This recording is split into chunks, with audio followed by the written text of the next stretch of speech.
જે બીજા બધા ગેરકાયદે બાંધકામો છે એમાં રાજકોટ મહાનગરપાલિકા આર્કિટેક્ટ પર વધારે મહેરબાન હોય એવું લાગી રહ્યું છે।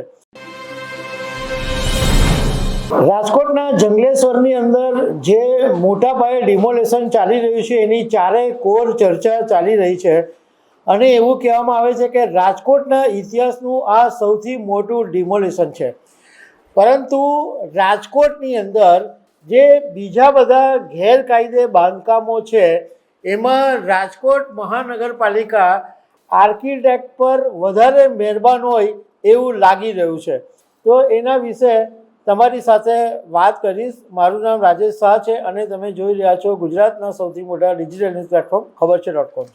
દિવ્ય ભાસ્કરના એક અહેવાલની અંદર એવું જણાવવામાં આવ્યું છે કે રાજકોટમાં ટીઆરપી ગેમ ઝોનની જે ઘટના બનેલી હતી અને એ ઘટનાની અંદર લગભગ 30 જેટલા બાળકો સહિતના લોકો મોતને ભેટ્યા હતા।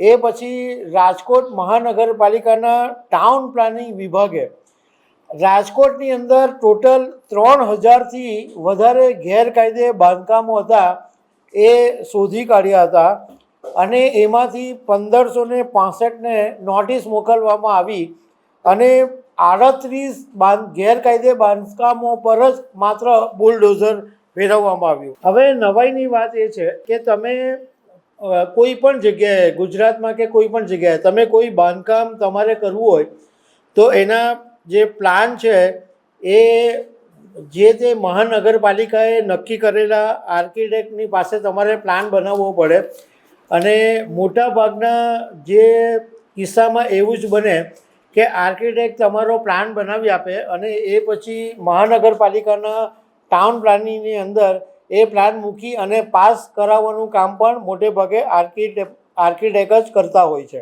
હવે રાજકોટ મહાનગરપાલિકાની જનરલ બોર્ડની અંદર તાજેતરમાં વિપક્ષે સવાલ કર્યો હતો કે જે ગેરકાયદે બાંધકામો થયા છે એના માટે જવાબદાર કોણ અને આસામી એટલે જે મિલકતવાળા વ્યક્તિએ રોકેલા આર્કિટેક્ટની જવાબદારી શું અને જો જવાબદારી હોય તો અત્યાર સુધીમાં કેટલા આર્કિટેક્ટોની સામે રાજકોટ મહાનગરપાલિકાએ પગલાં લીધા એની વિપક્ષે માંગ કરી હતી।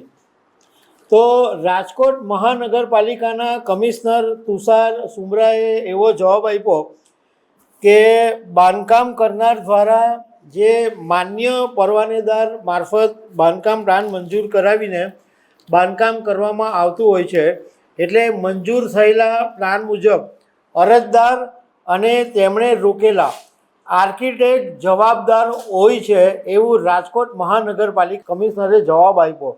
હવે ક્લિયર કટ એવું કીધું કે આર્કિટેક્ટ જવાબદાર છે પરંતુ નવાઈની વાત એ છે કે અત્યાર સુધીમાં 20 આર્કિટેક્ટની સામે ફરિયાદો થઈ પણ રાજકોટ મહાનગરપાલિકાએ માત્ર એક જ આર્કિટેક્ટનું લાયસન્સ રદ કર્યું અને માત્ર 19ને માત્ર સો કોઝ નોટિસ આપીને સંતોષ આપી દીધો।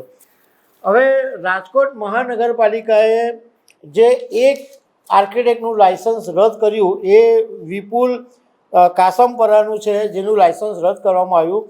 એ સિવાયના જે 19 આર્કિટેક્ટ છે હરદીપ વાડેર, આશીષ નાડિયાપરા, ચિરાગ રાઠોડ, સંદીપ પોંખિયા, વિશાલ સરદારા, મૌક્તિક ત્રિવેદી, કિરણ સોલંકી, વિશાલ સરદારાની 2 ઓફિસ છે, મનીષ રૂપારેલિયા, પ્રશાંત મોલિયા, ભાર્ગવ એટાપી, મનદીપ વૈષ્ણવ, ધ્રુવકુમાર લિંબાસિયા, નિશાંત દોલડિયા, હરીશ વૈદ્ય, અંકિત રાખોલિયા, દર્શિત મહેતા, રવિ ડોબરિયા, સની હેરમા, આટલા આર્કિટેક્ટોને જાણે રાજકોટ મહાનગરપાલિકા છાવરતી હોય એટલે માત્ર 100 કોઝ નોટિસ આપી દીધી અને એમના લાયસન્સો રદ નહીં થયા।